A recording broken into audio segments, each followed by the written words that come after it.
दोस्तों, मैं doctor Amitabh Srivastava Sai cosmetics से और समय समय पे आपसे बात करता रहता हूँ हेयर ट्रांसप्लांट के बारे में। मेरा आज का टॉपिक है हेयर ट्रांसप्लांट जादू नहीं है। Hair transplant is not a magic. तो मैं शुरू कहां से करता हूं। एक कहानी है। यूं समझिए कि मेरे को एक टैक्सी ड्राइवर मिल गया जो मेरे को बॉम्बे तक ले जाना चाहता है पूना से। तो उसके पास कितना पेट्रोल है, कितना डीजल है या कितना सीएनजी है उसके टैंक में, वो उस हिसाब से चलता है। बोलेगा सर वहां पर अपन रुकेंगे, वहां पे मैं गैस भराऊंगा और फिर आगे चलेंगे, लौटते में फिर यहां रुकेंगे।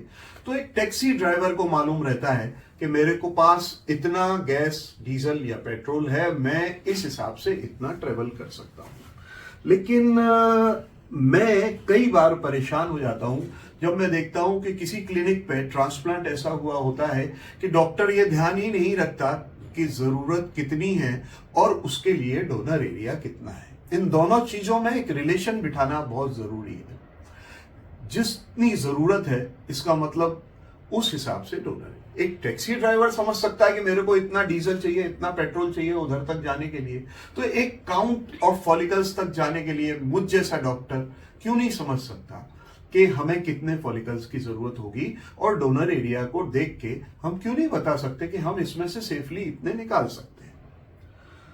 तो सबसे बड़ी बात यह है कि मेरी प्रैक्टिस में जो मैंने देखा वो ये कि डोनर अवेलेबिलिटी जो होती है वो अक्सर डिस्पैरिटी में होती है। डिस्पैरिटी का मतलब ये कि डोनर जितना अवेलेबल है अक्सर उस अनुपात में बॉल्डनेस नहीं होती। किसी का छोटा सा एरिया है पर डोनर एरिया बहुत बड़ा है, उसमें कोई फर्क नहीं पड़ रहा, मैं कहां जाऊं, किधर भी खेलूं, उसको मैं पूरा करके दे सकता हूं। लेकिन अक्सर केसेस ऐसे आते हैं 6 ग्रेड बॉलनेट्स, 7 ग्रेड बॉलनेट्स, और उनका डोनर एरिया छोटा होता है। तब मुझे सोचना चाहिए कि मैं इसको कैसे पूरा करूंगा और मैं पेशेंट से क्या वादा करूं। यह बहुत इंपॉर्टेंट है। तो हमको यह भी सोचना चाहिए कि इस तरह के पेशेंट की उम्र क्या है और उसका प्रोग्रेशन ऑफ बॉल्डनेस क्या है। क्या वो बढ़ता हुआ है? अगर वो बढ़ता हुआ है, उसकी उम्र कम है, तो हमें जरूर सोचना चाहिए कि शायद जिंदगी में इसको एक दूसरे या तीसरे प्रोसीजर की भी जरूरत पड़ सकती है। तो मैं क्या छोड़ रहा हूं उसके डोनर एरिया पे, ताकि उसको दूसरा प्रोसीजर, तीसरा प्रोसीजर यदि जरूरत पड़ती है तो वो संभव दिखाई देता है। अगर डॉक्टर ने ओवर हार्वेस्टिंग कर दी तो फिर क्या होगा? आगे के लिए कुछ भी नहीं बचेगा। वो पेशेंट आगे के लिए गरीब हो जाएगा। वो कुछ भी नहीं होगा उसके पास जिससे कि कोई दूसरा तीसरा डॉक्टर या खुद मैं ही उसकी मदद कर सकूं। ये बहुत जरूरी है। और एक बात और भी है कि इस काम को करते में मेरे को जो ज्यादा समझदारी रखनी चाहिए वो ये कि हर ट्रांसप्लांटेड एरिया की जरूरत वैसी नहीं होती दूसरे एरिया जैसी।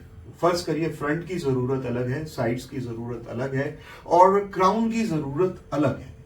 तो इस सब को अगर आप देखेंगे तारतम्य में तो आपको समझ में आएगा कि 35 बाल प्रति स्क्वायर सेंटीमीटर से लेके 75 बाल प्रति स्क्वायर सेंटीमीटर तक लेके डेंसिटी डॉक्टर आपको देता है।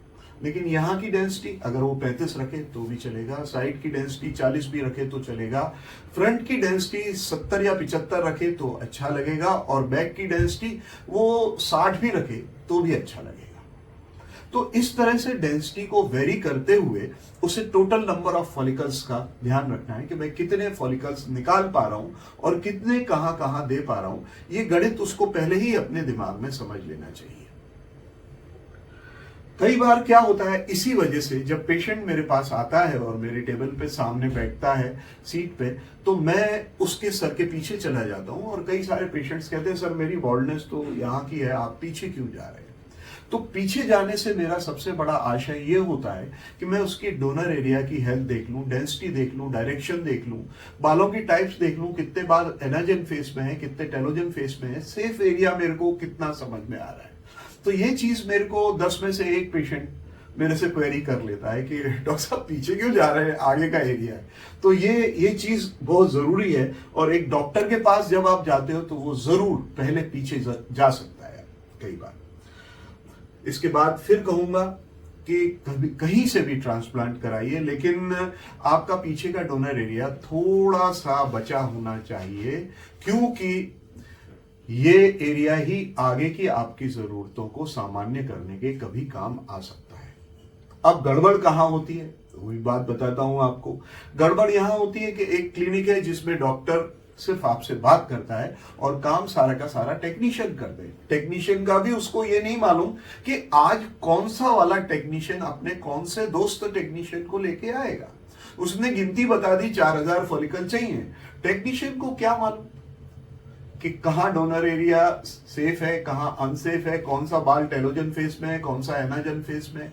वो निकाल के एक काउंट पूरा करके आपको सब देखो 4000 फॉलिकल हो गए। तो क्या ये उचित है, क्या ये सही है टेक्नीशियन से इस तरह से काम कराना?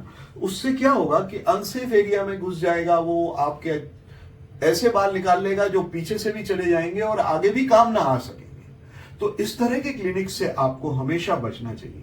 एक और चीज जो मैंने टेक्नीशियंस के ट्रांसप्लांट में अक्सर खराब देखी है, वो ये कि वो लोग 1.1 या 1.2 का बड़ा बड़ा मोटा मोटा पंच सर के पीछे यूज करते हैं, और जो 2 पंचेस हम जब पास पास करते हैं तो उनके पास बीच की जो स्किन है वो बहुत छोटी सी रह जाती है। जब इस तरह से पास पास पंचेस होते हैं तो वो स्किन छोटी सी रह जाती है और 2 दिन में 3 दिन में वो स्किन गल जाती है। तो बजाय गोले के लंबे लंबे स्कार्स दिखते हैं, लीनियर स्कार्स, उन छोटे पिट के छेद के कोलेज या मिल जाने की वजह से। इसका कोई इलाज किसी भी डॉक्टर के पास भी नहीं मिलेगा। अगर गलत ट्रांसप्लांट हो गया तो आपको सारी जिंदगी इस तरह के स्कार्स के साथ, ओवर हार्वेस्टेड डोनर एरिया के साथ जीना पड़ेगा। तो हमेशा अपना क्लिनिक समझ के चुनिए, अच्छे से चुनिए और एक डॉक्टर से ही ट्रांसप्लांट कराइए। मैं अंततः यह कहूंगा कि बेटर है कि आप एक हेयर ट्रांसप्लांट ना कराएं, रादर इसके कि एक गलत हेयर ट्रांसप्लांट, गंदा हेयर ट्रांसप्लांट लेके आप परेशान घूमते रहें, जिससे प्रोसेस भी बदनाम होता है और आपको ये नहीं मालूम कि डॉक्टर ने किया या टेक्नीशियन ने किया।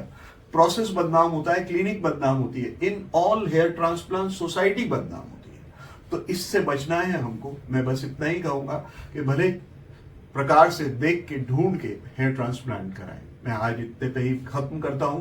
प्रणाम।